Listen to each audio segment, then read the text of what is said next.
In this video, I'm going to be giving advice to part-time agents or agents looking to get into real estate part-time.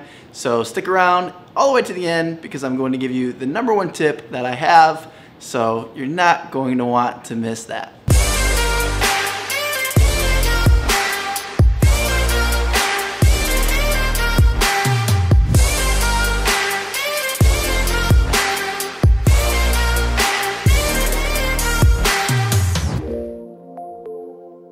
Welcome back to my channel, AJ here, and the first tip that I have for you is to pick a date of when you'll be going full-time in real estate. Set the date, put it in stone, and do not deviate from that plan. You may want to choose maybe a certain amount of closings that you want to have first to kind of prove to yourself that you can do this, maybe a certain amount of commission income that you want to receive. Whatever number you want to tie to that date is fine. Make sure that you're comfortable with it and that you're ready to go to work on it.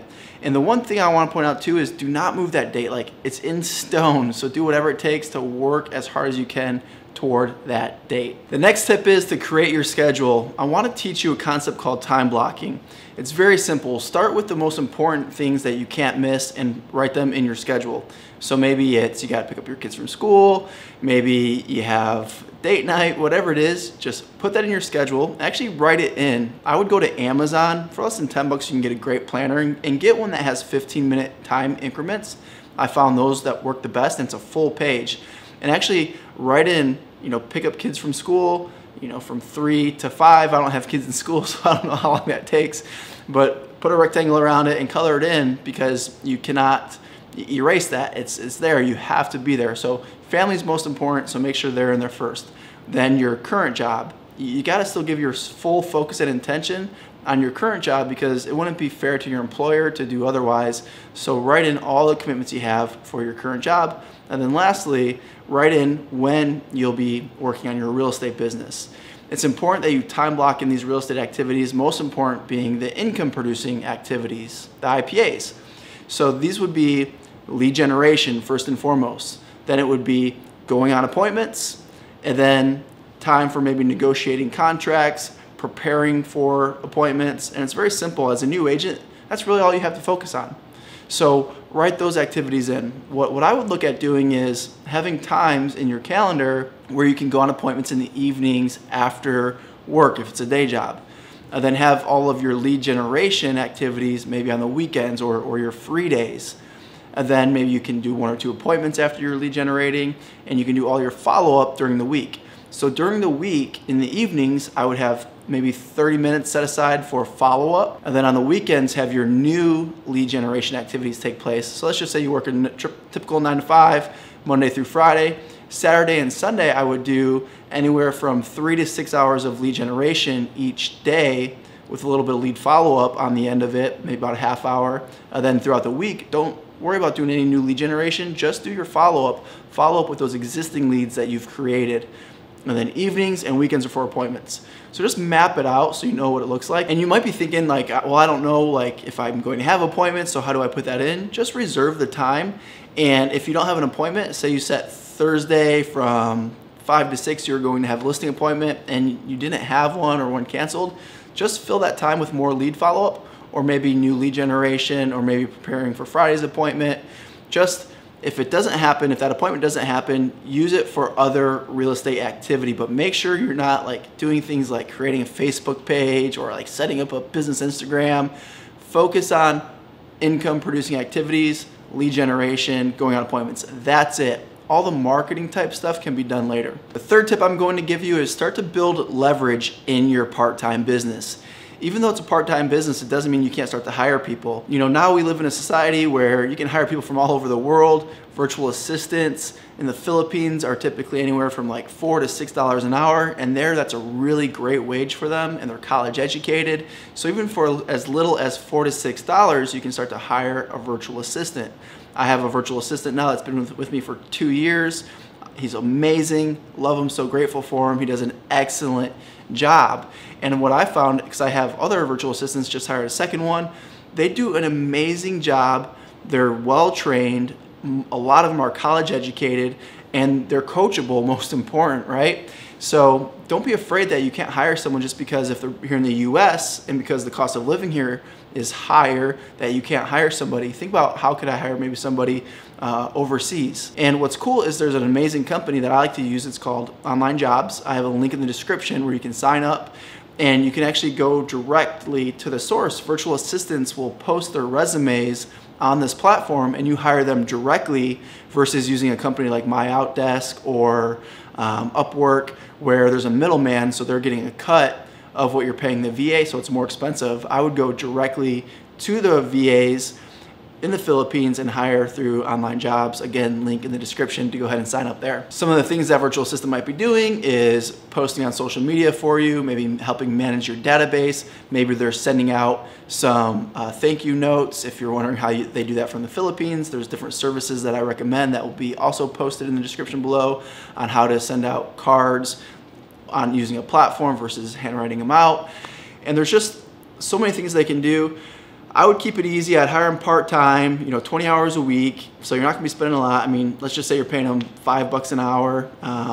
To keep the math simple, 20 hours, I mean, that's 20 times 5, that's $100. So $400 a month, you got a part-time VA. Another thing you can do is hire out closing coordination. So don't like bring in a full-time assistant, because the challenge with that is you're training them on how to do more complicated tasks, and it's really gonna bog you down when your time needs to be spent just focusing on your income producing activities. You don't want to spend a lot of time training. A VA is okay because the tasks that they would be doing initially are going to be simple tasks that they've probably already done. Look for somebody with some experience. And then by outsourcing your closing coordination to a company that does closing coordination for agents, you don't have to train them. They already know how to do your closing coordination. They can probably also input listings in the MLS for you, write the descriptions. They're gonna go from contract to close for you. And if you're not familiar with these companies, just search your city and transaction coordination, city and closing coordinators.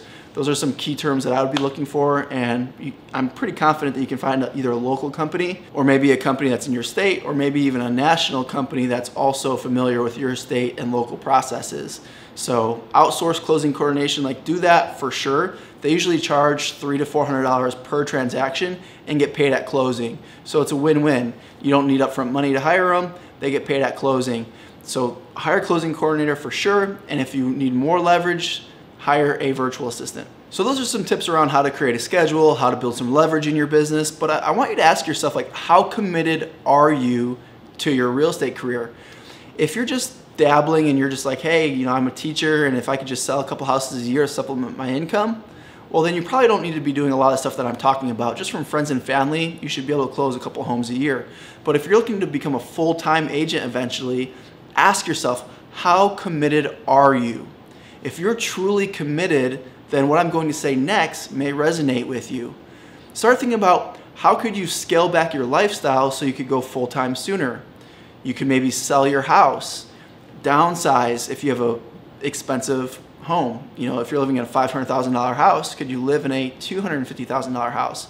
If you're driving new expensive cars, could you sell those and get a car that's much cheaper for maybe $10,000? What could you sell around your house? Do you have a boat? When I got into real estate, my only assets were a mountain bike and like $6,000 in a Roth IRA that I cashed out, paid the penalties, and I sold my mountain bike because I was all in. It's funny when people say they don't have any money, and then I ask them, well, what about retirement? What about credit cards? What about all those toys, those bikes, those motorcycles? I mean, if you're younger, what about your PlayStation? Your PlayStation with all the games, could you sell that for a few $100s? Like, there's things in your life that you probably could sell that are also even a distraction, taking you away from your work. And trust me, I love my hobbies, I love my leisure time. I'm like a proponent for that, but sometimes you need to make short-term sacrifices for the bigger vision. So how could you scale back your lifestyle? If you're truly committed, you'll do something that allows you to free up some capital, free up some financial resources to take that next step in your real estate journey. And then lastly, and this is the pro tip, this is like how committed are you, and it's burning the boats. So when I first got into real estate, I had a painting company that I was running kind of unsuccessfully. I was paint job to paint job. I was probably making $30,000 to $40,000 a year on it. and it was really just a nightmare. It had only been up and running for about a year at the time, maybe not even, but it was a lot of stress. It was a big distraction is what it was. And while I was earning some income from it that was helping support my wife and I, it was too big of a distraction. I had to cut it out. So when I started my real estate journey, it was about the first probably 4 months or so, first 4 to 6 months where I had that painting company running. And my first year I only sold 6 houses. And after expenses and split with my brokerage, I barely made any money. And it wasn't until I decided to close down that real estate business, for you quitting that job, where I started to really go all in on my real estate career. And by the end of my first year, I had over 20 active listings. And my second year, I sold 36 houses and made over $150,000. So for me, and this is just personality type, but I think most people can only focus on one thing, put all their energy into one thing. And for me, distracting my time and energy between two, and my painting company wasn't even full-time. I really had scaled it back. It was still kind of a part-time painting company at that point. I had scaled it back, but it was still a full-time focused. It was taking a lot of my mental energy. So once I shut that down, burned the bridges, when I had no plan B, my real estate career took off.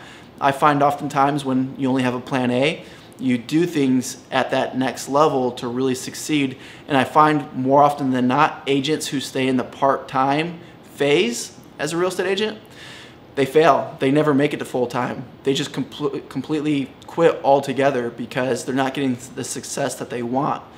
And I think it's possible to be part-time because I have friends that really did an amazing job as part-time agents before they came full-time. I mean, they made 6 figures as a part-time agent, so it's totally possible. However, know yourself. Can you do this part-time? If you've been part-time for the last year and you're still not where you want to be, what's going to change?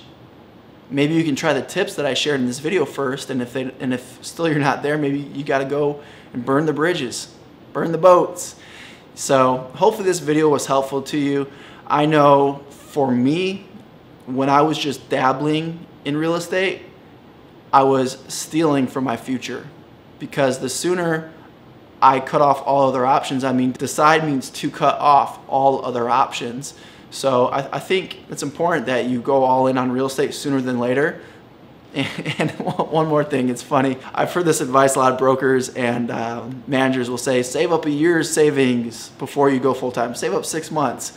And what I find people usually do is they burn through all those savings before they actually really get success in real estate. They go through all their savings, then they start working because now they have to. They have that pressure.